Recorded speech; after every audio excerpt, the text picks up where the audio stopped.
ষষ্ঠ দিনে পড়ল ইরান ইসরায়েল সংঘাত।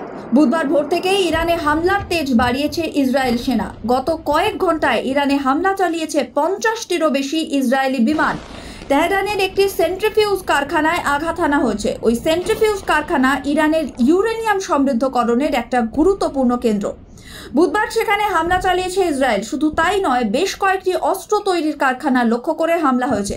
পাশাপাশি ইরানের সর্বোচ্চ ধর্মীয় নেতা আয়াতোল্লাহ আলী খামেনেইকে হুঁশিয়ারি দিয়েছে ইসরায়েলের প্রতিরক্ষা মন্ত্রী ইসরায়েল কাটজ।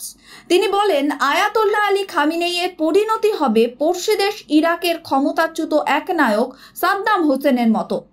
অপরদিকে ইরানের সেনাবাহিনীর দাবি, ইসরায়েলের ওপর তারা হাইপারসনিক ক্ষেপণাস্ত্র হামলা চালিয়েছে। মঙ্গলবার রাত 12:40 নাগাদ পরপর কয়েকটি ক্ষেপণাস্ত্র ইসরায়েলের দিকে ছুটে আসে। সঙ্গে সঙ্গে বাজতে শুরু করে সাইরেন। এক নাগারে অন্তত 15টি ক্ষেপণাস্ত্র ছোড়া হয়। তারপর প্রায় 40 মিনিটের বিরতির পর ফের দ্বিতীয় হামলা শুরু হয়। দ্বিতীয় ধাপে মধ্য ইসরায়েল এবং ওয়েস্ট ব্যাংক লক্ষ্য করে অন্তত 10টি ক্ষেপণাস্ত্র ধেয়ে আসে। সেই সঙ্গে যুদ্ধ শুরু হলো বলে ঘোষণা করলেন খামেনেই।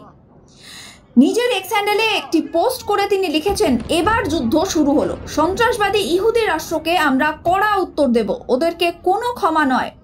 সূত্রের খবর, ইরানের পাশে দাঁড়িয়েছে কিম জং এর সরকার। অপরদিকে ট্রাম্প আছে নেতানিয়াহুর সঙ্গে। এমনকি ইরানকে হুঁশিয়ারি দিয়ে ট্রাম্প বলেন, সাময়িক সংঘর্ষ বিরতি নয়, এর শেষ দেখতে চাই। ইরানকে নিঃশর্ত আত্মসমর্পণ করতে হবে। এই পরিস্থিতিতে বাড়ছে তৃতীয় বিশ্বযুদ্ধের আশঙ্কা। প্রসঙ্গত, গত শুক্রবার ইরানের মাটিতে প্রথম হামলা চালায় ইসরায়েল। ইরানের সামরিক ঘাঁটি এবং পারমাণবিক অস্ত্র ভান্ডার লক্ষ্য করে আকাশপথে হামলা চালানো হয়। এই হামলার জেরে মৃত্যু হয়েছে ইরান সেনার chief of staff Mohammad বাঘেরি, revolutionary গার্ডের কমান্ডার হোসেন সালামি, ইরানের এমার্জেন্সি কমান্ডের কমান্ডার এবং 2 শীর্ষ সেনা আধিকারিকের। পাশাপাশি 9 জন পরমাণু বিজ্ঞানীকে নিখুঁত পরিকল্পনায় হত্যা করে ইসরায়েল। এই ঘটনার পর ফের মধ্যপ্রাচ্যে বেজে উঠেছে যুদ্ধের দামামা। ইসরায়েলের দাবি, ইরান পরমাণু বোমার খুব কাছে ছিল। নিজেদের অস্তিত্ব রক্ষা করতেই এই হামলা চালানো হয়েছে। যুদ্ধের ষষ্ঠ দিনে ক্ষয়ক্ষতির রিপোর্ট প্রকাশ্যে আনা হয়েছে আমেরিকার মানবাধিকার কমিশনের তরফে, যেখানে জানানো হয়েছে ইসরায়েলের হামলায় মৃত্যু হয়েছে 585 জনের। পাশাপাশি আহত হয়েছেন আরও 1326 জন। এদের মধ্যে 239 জন সাধারণ নাগরিক ও 126 জন নিরাপত্তা বাহিনীর জওয়ান। ইসরায়েলকে জবাব দিতে ব্যালিস্টিক মিসাইলের পাশাপাশি এবার সুপারসনিক মিসাইল ছুড়েছে ইরান।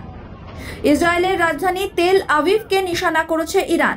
যদিও ইরানের হামলায় সেখানে খুব বেশি ক্ষয়ক্ষতির খবর পাওয়া যায়নি, তবে তেহরানে ইসরায়েলের হামলায় বড় ক্ষয়ক্ষতির খবর আসতে শুরু করেছে।